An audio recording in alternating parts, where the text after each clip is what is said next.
Hello and welcome back to Star Citizen. My name is evenleasesc, and today on 10 Minutes More or Less Ship Review, I'm standing inside of the RSI ZEUS MKII ES. Let's go ahead and take a look.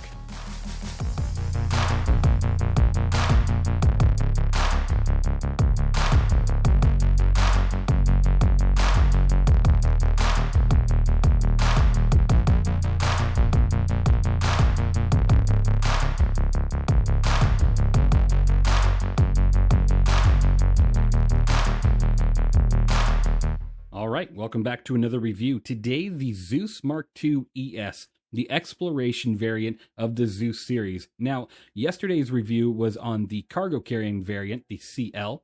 This variant has a bit of a different change to its interior. It's pretty much laid out the same, it's just the rooms are stretched differently. So things fit, differently. That's going to be the last time I say that. Now, before I start on this ship, I just want to let you know, you guys, really, truly amazing. Entering in the giveaway like crazy. So if you haven't already, go ahead and do that, soon. So you get the chance to maybe win a turtle. So that'd be awesome. And I'm talking about the ship, not the animal. So getting back to the ZEUS MKII here. This thing, if you were to buy it on the Pledge store, prior, it was $135 for the war bond or $150 for the store credit variant. Now you have to know that price is probably going to go up a few dollars, just like any live, release does, which is typical. So it's probably not going to be at that exact price point, but it'll be pretty close. It won't be available in game right away. Typically, these ships aren't when they first release, but it will be available a couple patch cycles away. So I don't have an in-game price just yet.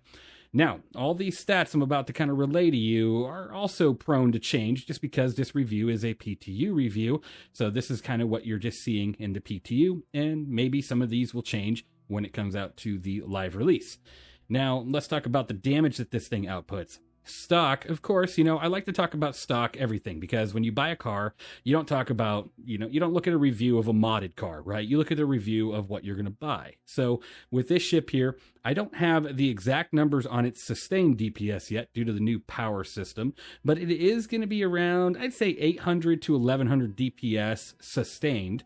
So those two guns, the two size 4 Omsky 12 laser cannons, now, right now, they only shoot 10 rounds each, so you're not going to be putting down fire for too long. It probably would be suggested to upgrade those guns to something else, but, that's up to you as the pilot and owner of this ship.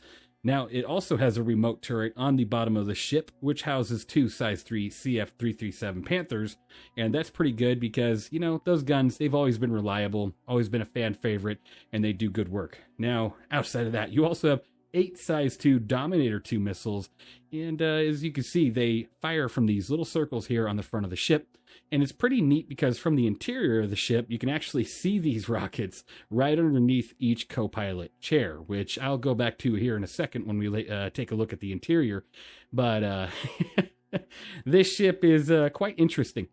The stats obviously probably won't change too much between each variant because it is technically the same ship with just a bit of a, different floor plan, and that's just about it, right?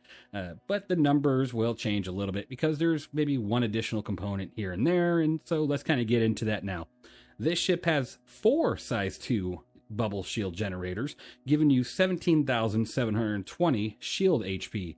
It's a bit more than the Clipper or the cargo variant of this ship, which is kind of nice because that one only has 3 shield generators.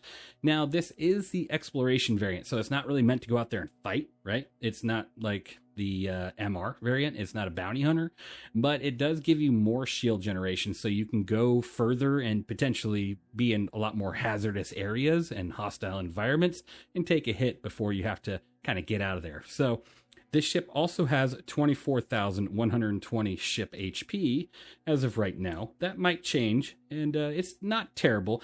Like the Freelancer. Right now, the Freelancer itself has more HP, but the Freelancer Max has less HP in the PTU build. So that is quite interesting. This ship is quite comparable to a lot of ships in the range. Now, this one will probably be the most expensive out of all of those ships in this area. So hopefully that doesn't spell disaster for a price increase for a lot of those, and they just kind of leave them alone, other than upgrading, right? Outside of that, this ship does still carry cargo in the cargo room. It's a lot less than the CL variant, obviously. This one carries 32 SCU of cargo on its cargo grid. Now, that's not terrible, but it's not like a massive amount, obviously. It's enough for you to go exploring and use that cargo grid as more of a supply chain instead of, running big cargo runs. Now, 128 cargo isn't that massive either. It's not like a C2, Hercules, but it's still fantastic that the Clipper variant has over 100 SCU. The interior space for that cargo room really did shrink. They brought the walls in, right? And they shortened to pretty much every side of the cargo room, and that accounts for that. So you can still fit a rock in here and smaller vehicles. You can't fit a NERSA or an URSA unless you, manipulate the system and flatten the tires and then shove it in there. But honestly, what fun is that? Now, moving on, this ship does have 200 SCM for a top speed with a 400 forward boost and a 210 backwards boost with a nav speed of 1050. Now, that's 50, SCM faster than the Clipper. Woohoo! Now, this ship does have 5,355 quantum fuel, so it's definitely not terrible. It's a pretty sizable fuel tank. It does have a higher EM rating, sitting at 22,135 if you're sitting there with your systems kind of on their, standard state. You have your weapons on, your engines on, your shields on, stuff like that. You're sitting, approximately around there. Might be higher, might be lower, depending on what systems you're truly running. So something to keep an eye on. Again, this one does still have the same sluggish maneuverability as the CL variant. A lot of these, I feel like these stats will kind of change over time, just as we've experienced recently. Now, if you're looking at the exterior view of the ship right now, I do want to show you, this thing does have VTOL thrusters, which is quite interesting that you'd have to enable these things. Pressing K on the keyboard adds additional thrusters to your lift, so that's pretty cool. So if you see that on screen right now, that is awesome. I do like that. I just didn't show it last time. And then you also have a fuel port outside of the ship where the cargo ramp is. So pretty interesting. I like that. Now, let's go ahead and get onto the interior of the ship, starting with this nice big old cargo room here. Definitely shrunk in size compared to the other variant. This room, the walls on every direction just came right at you and said, nah, this is what you get. Now, on each side, you do have paneling for your components, including on the side where it says Component Bay 3, there is another relay station. So that would be relay station 1 of 2. Now, I'm going to go ahead and show you that this also has the fire extinguisher here, but there's no little area to stand on to kind of overview your cargo. So moving on, let's go through the door here, and you're going to see the layout of the doors also kind of changed once you enter. Straight to your left, you do have the living area for the ZEUS ES here. You have a nice bench that's a bit added, and then you also have your 3 lockers carrying the 3.68 internal SCU. So while you're doing that, you can just press F on each one of these, and that will allow you to store, guns, equipment, stuff like that. And then if you look down here, you'll see that you do have 3 beds for the 3 crew of your ship, 1 on the left, 2 on the right. Now, these are also escape pods. If you can see on the exterior of the ship right now, this is where those escape pod markings are underneath. So, interestingly enough, I think if someone on the side with the 2 beds ejects to, prematurely before the other guy gets in their bed, they're probably going to be left, unless it kind of just drops one at a time, which that would make more sense. So maybe scrape what I just said. Looking at the bathroom here, the door is this time open instead of it being closed like it was last time. You do have a, of course, bathroom with a toilet and a shower, a mirror, a sink. It's a pretty standard bathroom, very simple, so I'm going to go ahead and leave that alone. Now, this ship does have a lot of very white walls, and it looks like it's very easy to dirty up, so just make sure you wash off your shoes before you enter. Now, when you go back into the hallway here, I knew I was going to be more than 10 minutes on this one. Again, this ship is just so hard to be under that 10-minute mark, honestly, because it is such a beautifully designed ship, and there's so much detail. Now, looking at the hallway here, and don't mind on the bottom left, I went outside my ship without a helmet, and it's in a no oxygen area, almost died, and I think I evaded a security officer by accident, so I'll pay for that later. Now, this area does have the weapon rack in here instead of the cargo room back in like the Clipper. So that is definitely something to notate that moved. It's in the hallway now across from the kitchen area, which also got a lot bigger. There's more counter space to the right with another fridge, a sink, and then to your left, of course, is the same setup as the CL variant. And then the nice little window here. I really do like that window. Now, a lot of people will say that a lot of this is just wasted space, but it is the exploration variant. You are supposed to go a lot further out than the other Zeus variants. So with that in mind, you do want to be more relaxed and more comfortable instead of being so cramped in. So that is kind of nice. If you prefer something like that, this is definitely a good choice. Now, moving up these stairs, you go ahead and move into the engineering area where you have another fire extinguisher, a ladder to go to the exterior, as well as a lot of your engineering station where you have your terminal for the future of engineering, and then a couple shield generators and another relay panel right in the center. So that's pretty neat. I do like the setup of this ship. It really looks great. Over here, you also have 3 suit lockers. These suit lockers are pretty cool. I can't wait for these to truly be active. And across from that, you do have an airlock, which is a third entrance to the ship.